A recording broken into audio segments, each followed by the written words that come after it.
دوستای گلم سلام، شبتون بخیر. امشب میخوام براتون چند تا داستان از داستانهای مولا نصرالدین رو تعریف کنم. امیدوارم که خوشتون بیاد. در یکی از روزها شخصی نزد مولا میرود و میگوید: جناب مولا، در سر راه خانه شما سگی هست که روزگار مرا سیاه کرده. آن سگ نمی‌گذارد به سمت خانه شما بیایم و نمی‌توانم از ترسش به خانه خودم برگردم. شنیدم که در زبان عربی دعایی است که اگر آن را بخوانی دهان سگ بسته می شود و نمی تواند آدم را گاز بگیرد. من خواهش می کنم آن دعا را به من یاد بده. مولا می خندد و می گوید: اما به نظر من درستش این است که همیشه همراهت یک چوب داشته باشی، چون من باور نمی کنم سگی که راه تو را بسته باشد زبان عربی بلد باشد. چند روز مانده به ماه روزه، مولا پیش قاضی می رود و می پرسد: جناب قاضی، از کجا می شود فهمید که ماه روزه شروع شده؟ قاضی می گوید: از شروع ماه رمضان. مولا می پرسد: از کجا می شود فهمید که ماه رمضان شروع شده؟ قاضی می گوید: از هلال ماه. مولا باز می پرسد: پس اینطور که شما می گویید تا ماه را ندیده باشید روزه واجب نیست؟ قاضی کمی فکر کرد و گفت: بله. از آن روز مولا اصلا به آسمان نگاه نمی کرد، چون که می خواست ماه را نبیند. با خودش می گفت: اگر ماه را نبینم روزه نمی گیرم. و این وضع تا آخر ماه رمضان ادامه یافت. مولا برای اینکه ماه را نبیند چشمانش را به زمین می دوزد و راه می رود. و همه مردم با تعجب به مولایی که همیشه سرش پایین بود نگاه می کردند. در روز آخر ماه رمضان مولا مجبور می شود به جایی برود برای اینکه ماه را نبیند. دوباره چشمانش را به زمین می دوزد و راه می رود.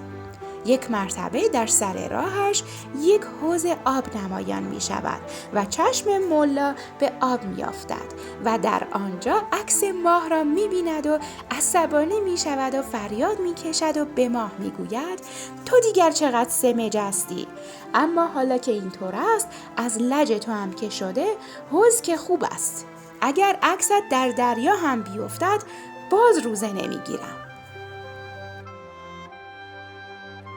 روزی مولا به خانه یکی از دوستانش دعوت می شود و زمانی که به آنجا می رسد می بیند جلوی در پر شده از کفش‌های مهمان ها. اما مولا دلش نمی آید که کفشش را در آنجا بگذارد، چون مولا تازه آن کفش را به قیمت گزافی خریده بود. مولا از ترس دزد از جیبش یک دستمال درآورده و با حوصله کفش‌هایش را درون آن می پیچد، زیر بغل می گذارد و داخل می رود. شخصی که نزد مولا نشسته بود فکر می کند یک بسته کتاب پرقیمت و با ارزش درون آن بخچه است. از مولا می پرسد: جناب مولا، مثل اینکه درون بخچه شما کتاب است. مولا می گوید: بله، کتاب است، آن هم کتاب‌های پرقیمت و به همین خاطر نمی‌توانم آنها را از خودم جدا کنم و هر کجا که می‌روم همراهم می‌برم. مرد مجدداً با علاقه می‌پرسد: خیلی عالی است، کتاب درباره چیست مولا؟ مولا می‌گوید: درباره انسان شناسی. مرد کنجکاو دوباره سوال می‌کند: بسیار عالی، آن را از کجا خریده‌ای؟ مولا که دیگر از سوالهای مرد خسته شده بود و اعصابش خورد شده بود میگوید: از کفاش. روزی جماعتی جلوی مولا را میگیرند و میگویند: جناب مولا، تو باید برای ما سخنرانی کنی و ما را نصیحت کنی. مولا هم که حوصله این کارها را نداشت هر چقدر به آنها میگویند: ای جماعت، دست از سر من بردارید، من پند و نصیحت بلد نیستم، آنها بیخیالش نمیشوند. در آخر مولا ناچار روی بلندی می ایستد و رو به جماعت می کند و می گوید: ای جماعت، می دانید چیست؟ همه می گوید: نه، نمیدانیم. مولا از بلندی پایین می آید و می گوید: حالا که نمیدانید من هم نمیتوانم به شما بفهمانم. فردا دوباره مردم تصمیم میگیرند تا هر طور شده مولا را به سخن گفتن مجبور کنند. باش جلوی ملا را میگیرند و میگویند چه میشود ملا اگر ما را موعظه کنید. جماعت دوباره بیخیال او نشدند. ملا از بلندی بالا رفت و میگوید ای جماعت، میدانید چیست؟ مردم این بار میگویند میدانیم. ملا دوباره پایین میآید و میگوید خب حالا که میدانید که دیگر به من احتیاجی ندارید.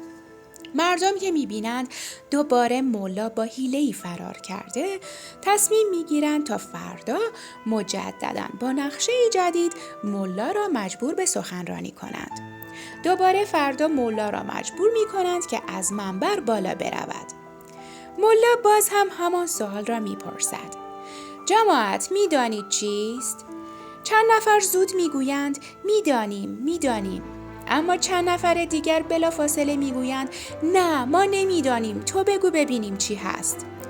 ملا که متوجه کلک جماعت شده بود دوباره پایین آمد و گفت کسانی که میدانند به آنهایی که نمیدانند یاد بدهند.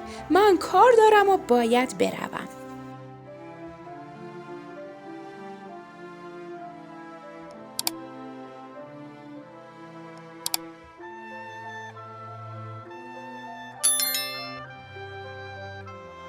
یکی از روستایی‌هایی که اقوامش در شهر بود نامه‌ای به دستش رسید و آن نامه را به نزد ملا برد تا برایش بخواند.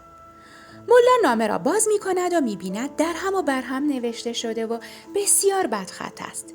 برای اینکه روستایی را از سرش وا کند به او می‌گوید ای مرد، برو و کس دیگری را پیدا کن تا این نامه را برایت بخواند. مرد روستایی میگوید ای ملا، من دست از سر تو بر نمیدارم. خودت هم میدانی که در روستای ما هیچ کس نمیتواند این نامه را بخواند. ملا میگوید اولا که من فارسی نمیدانم، دوما نامه‌اش به زبان ترکی است، سوما اینکه حوصله خواندن نامه را ندارم. روستایی عصبانی می شود و می گوید خیلی خوب، این همه بهانه آوردن ندارد. فارسی بلد نیستم، ترکی بلد نیستم، حوصله ندارم. چرا بهانه می آوری؟